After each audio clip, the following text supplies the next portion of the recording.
Okay, we were speechless. We were speechless. Like, I start bawling.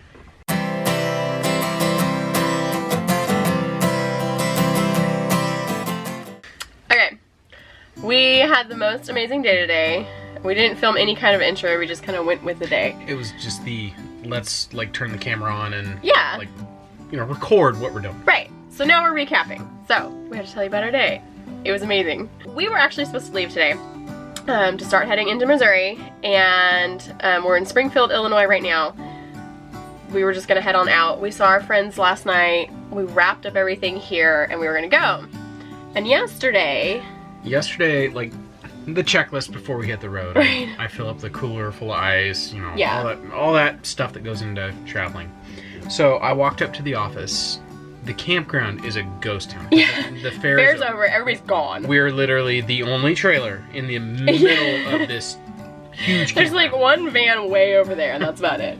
So I walked up there, I was like, do you have ice? And he's like, yeah. And he goes, hey, so you guys here seeing the sights? And I was like, actually, we're here seeing some friends. And he goes, have you guys been up to Lincoln's tomb yet? And I was like, no. He goes, when are you guys leaving? I said, we're leaving tomorrow. Right. And he goes, He goes, okay.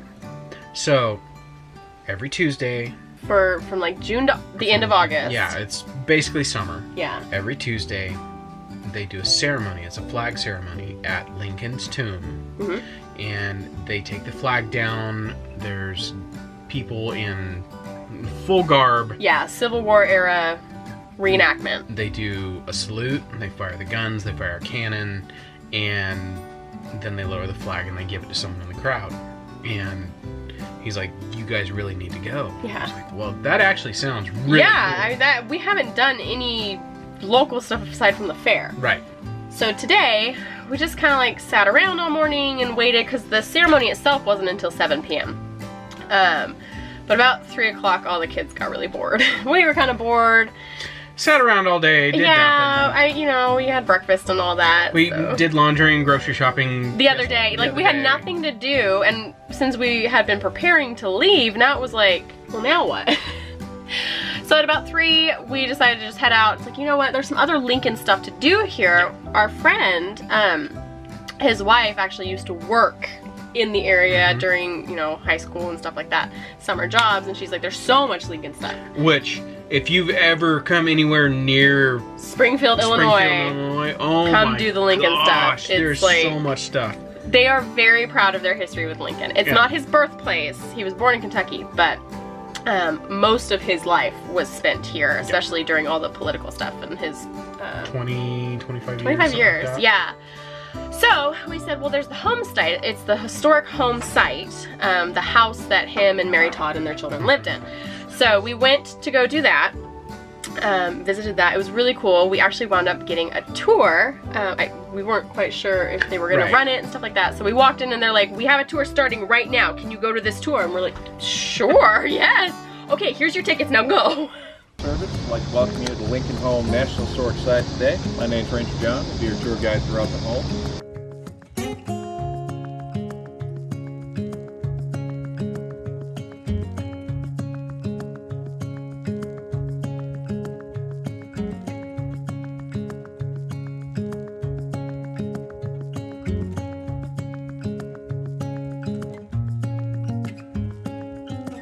Got to tour the house. Yeah.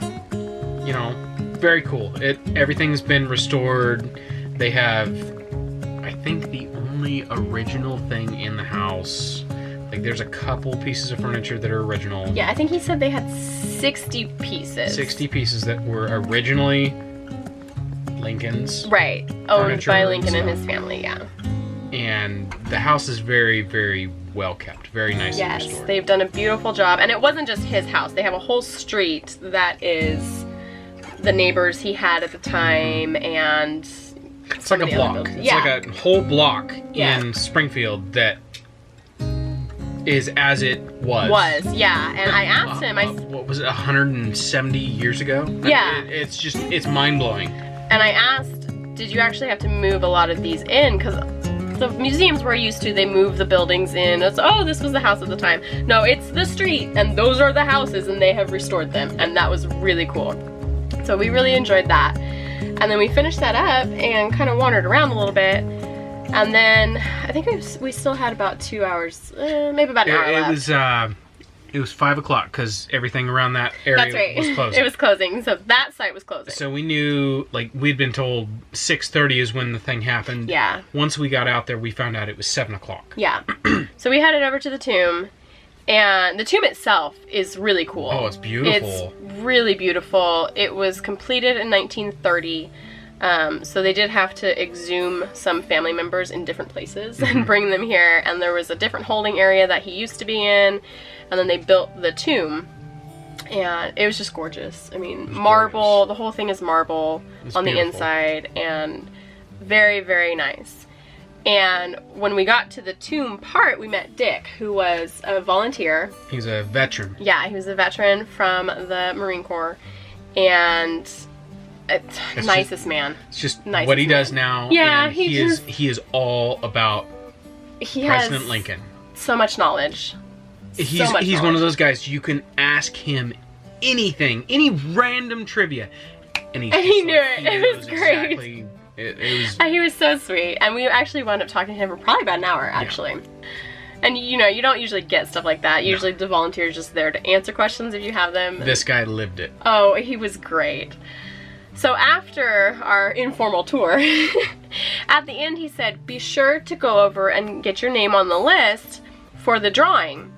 Because at the end of the ceremony, then they present the flag to one of the families that are there. And the ceremony that happens is basically what they do is you get the gun salute. Yeah. It's like when they dedicated the monument type stuff. They lower the flag. Yeah. It's the whole do the thing. Trumpets and the drums, and everybody's dressed in their Civil War gear. Very cool ceremony. Yeah, it was a beautiful ceremony. So what they do is they lower the flag, and one person in the crowd gets the flag. Yeah. Or one family. So we went over and we talked to the lady, and she's like, okay, so what's your family name? And we put our information on the list. And we are number 1 on the list. Right. So I think you made the comment, you're like, oh, number 1, that's never good. But for us, it wasn't like... No big deal. It was just something fun. So we watched this beautiful, beautiful ceremony.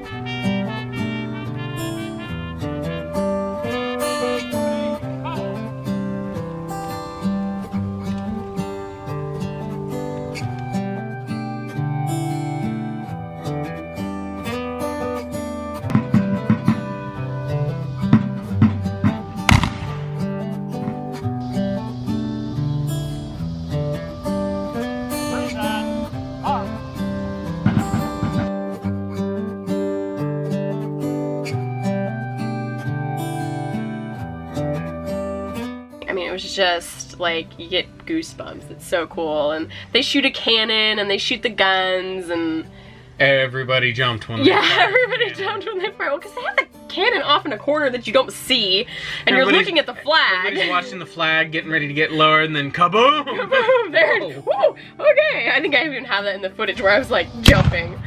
And then they fold it all up, and they take it up to the front, and then one of the ladies. And even the ladies are dressed in all the garb. It was really cool. Hoop skirts. Oh. So I almost wanted to ask them if I could just wear one for a little bit. And so they take it up to the front, and one of the ladies says, that was our ceremony. Thank you for coming. We have the flag now, and every week we present the flag to one of the families on the list, part of the drawing. And they said, and so today we would like to present the flag to the Hollar family from Bakersfield, California. This is to the Hollar family of Bakersfield, California. Really? What is it? We got the flag?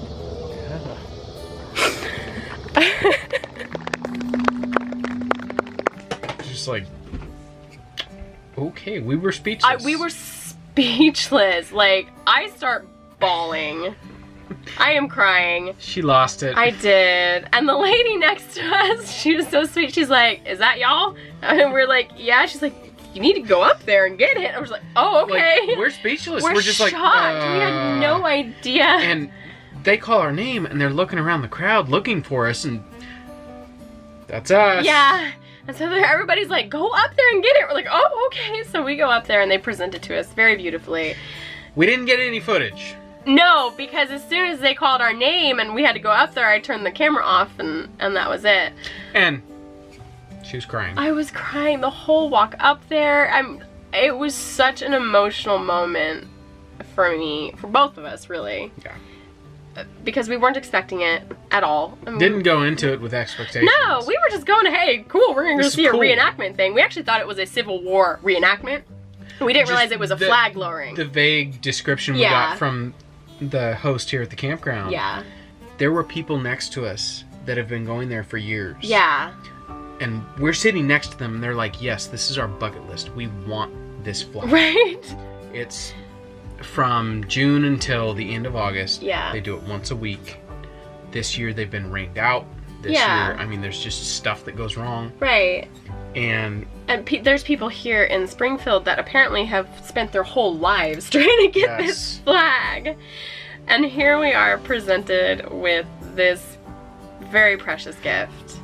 an overwhelming feeling of blessing. Oh my gosh, it was amazing. So we have it here. Yeah. They presented us with the certificate that says it's ours now, and well, I don't know if they can see it. So, and the date and all that. They gave us, and then they presented us with the flag, which is like, this flag flew over Lincoln's tomb.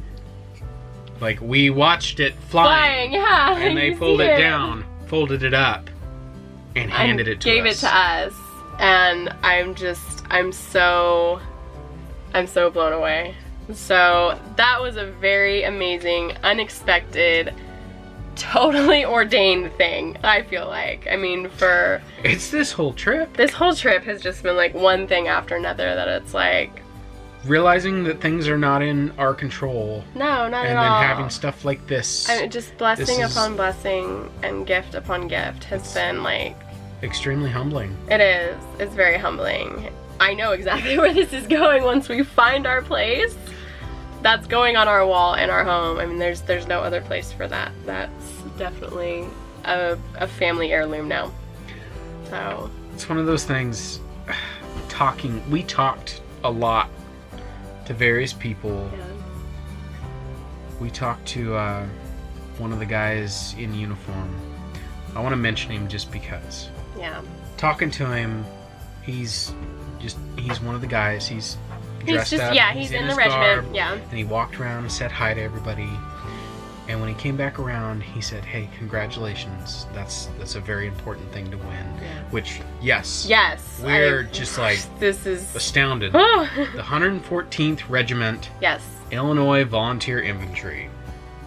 Okay, so talking to him, we found out he has stage 4 prostate cancer. Yeah. And he is so on fire for what he does. And he has come to grips with it. Yeah. Yeah. And it was so heart-wrenching when he came up and we're talking to him and that comes up. Well, because his point was, don't take anything for granted.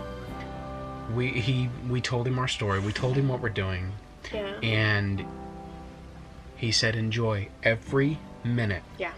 Because what you're doing is priceless. Yeah. Yeah.